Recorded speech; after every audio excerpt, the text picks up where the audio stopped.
Hook. Picture. It's freezing. You've been awake for 2 straight days, saving a life.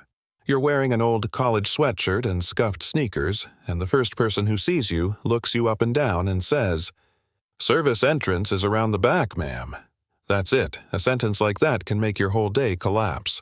But for Dr. Maya Carter, it almost started a scandal that changed an industry. Act 1. The setup. Maya Carter had just crawled out of a 48-hour neurosurgery marathon, the kind of operation that eats your sleep and leaves your hands shaking, because one slip could change a human life forever. She'd stitched together a girl's broken brainstem, a patient some folks had already written off, and for Maya, the next stop was the little cabin she keeps outside a mountain town somewhere to sleep and not think about monitors for a while. She looked like hell, and she didn't care because saving that life mattered more than style. You feel me? Outside Gateview Executive, a luxury charter crew was prepping a brand-new Gulfstream G700 tail number M123MC. On the top step stood Harper Lane, young, polished, a social-ready smile and an Instagram feed full of perfectly angled cabin shots. Harper's job was to protect the sanctity of the cabin, and she took pride in her eye for who belongs. Problem was, her eye came with a filter, one that read Maya's sweatshirt and natural hair and decided imposter. Maya approaches the stairs, calm, clutching a battered leather medical kit and a single overnight bag. "Excuse me," she says, "I'm here for the 500 departure."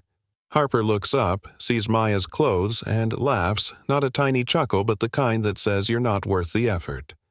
"Oh, honey," Harper says loud enough for the tarmac to hear. "This is a private flight. The service entrance is around back." That laugh lands like a slap.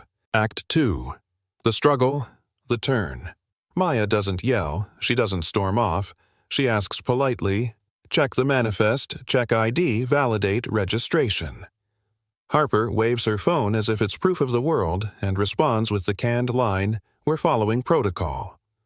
Captain Reed, the pilot, peers down like a king inspecting a peasant, and the ground supervisor, Denise Holt, shows up with a clipboard and an air of authority that smells suspiciously like certainty. The script at first is textbook crew, assumes crew escalates, crew weaponizes security.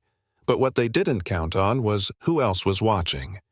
Javier Morales, a baggage tech who speaks 3 languages and notices everything, pulls out his phone and goes live. Inside the lounge, a few passengers start filming from the windows, not out of malice, but because the scene has the drama of a movie. Within minutes, local feeds light up, viewers climb from a handful to hundreds. Maya holds herself steady, but inside the feelings are a tangle. She remembers nights in residency where bias came as whispered doubts. Are you sure she knows what she's doing and how those moments pile up into a weight? She's tired, yeah. But the deeper ache is recognition. She's being read as smaller than she is. She thinks about the girl on the table, the parents who didn't care what her sweatshirt looked like when she was the only hope. Now, her own property is under question because someone refuses to look past skin color and genes. Harper and the crew double down. "We can't have unauthorized people boarding," Harper says, the "we" meaning them, and the privilege they assume. Captain Reed invokes federal security language threatening aircraft operations, the nuclear option meant to terrify. Javier's live stream jumps to thousands as viewers call out what they see not security, but plain discrimination. Then comes the turning point, the twist Maya's been waiting for without even planning it.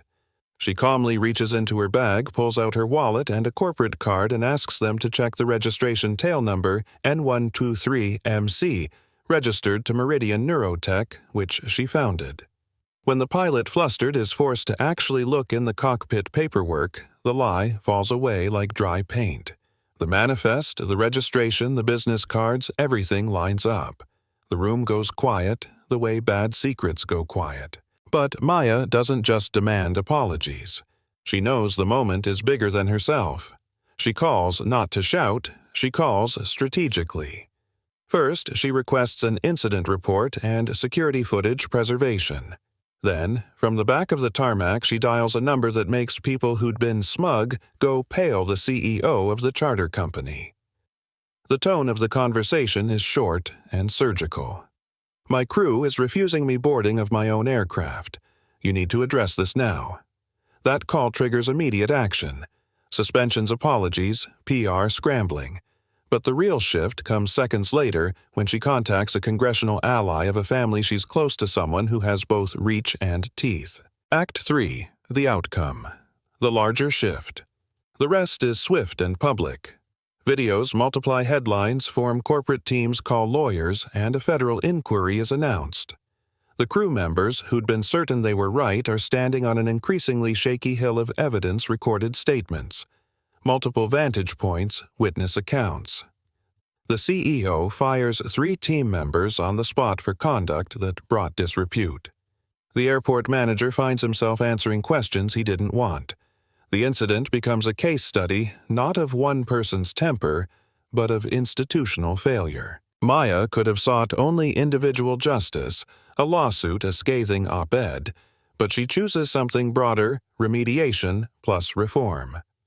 She helps launch a platform that lets passengers rate crew behavior log discrimination with video proof and creates an industry database that flags professional misconduct.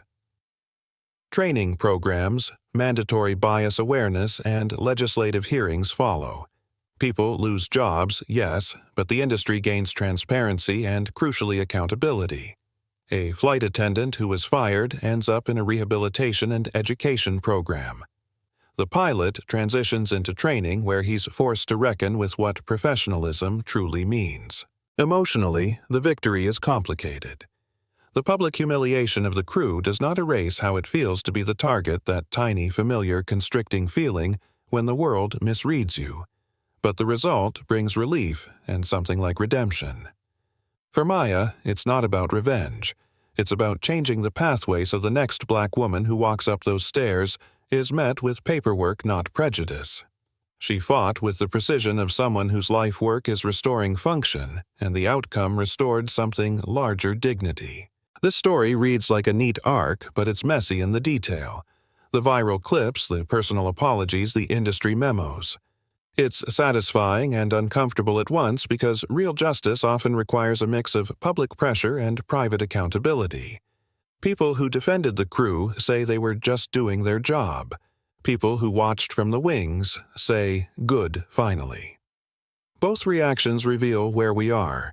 There are still too many assumptions in everyday interactions and too few automatic checks against bias. 1 year later, the airport's lobby has a plaque that reads, "Respect is non-negotiable." There's an app in the App Store with millions of downloads that lets passengers report mistreatment, and the industry metrics show fewer incidents and more training. But the story still sits like a weight in your chest because reform is never complete, and power dynamics keep shifting. So what do we take from Maya's day on the tarmac? First, dignity is not a VIP perk. It's a right, and we defend it as if a life depends on it, because sometimes it does.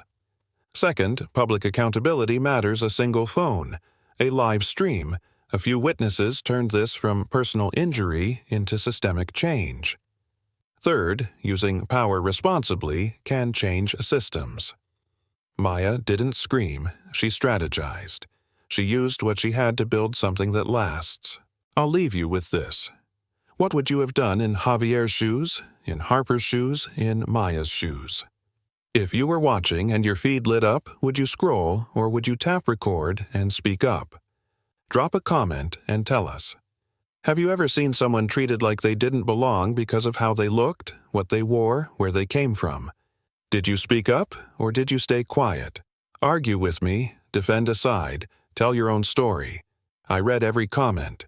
If this moved you, share it with someone who needs to know that dignity gets results, that small acts of courage can ripple into big change.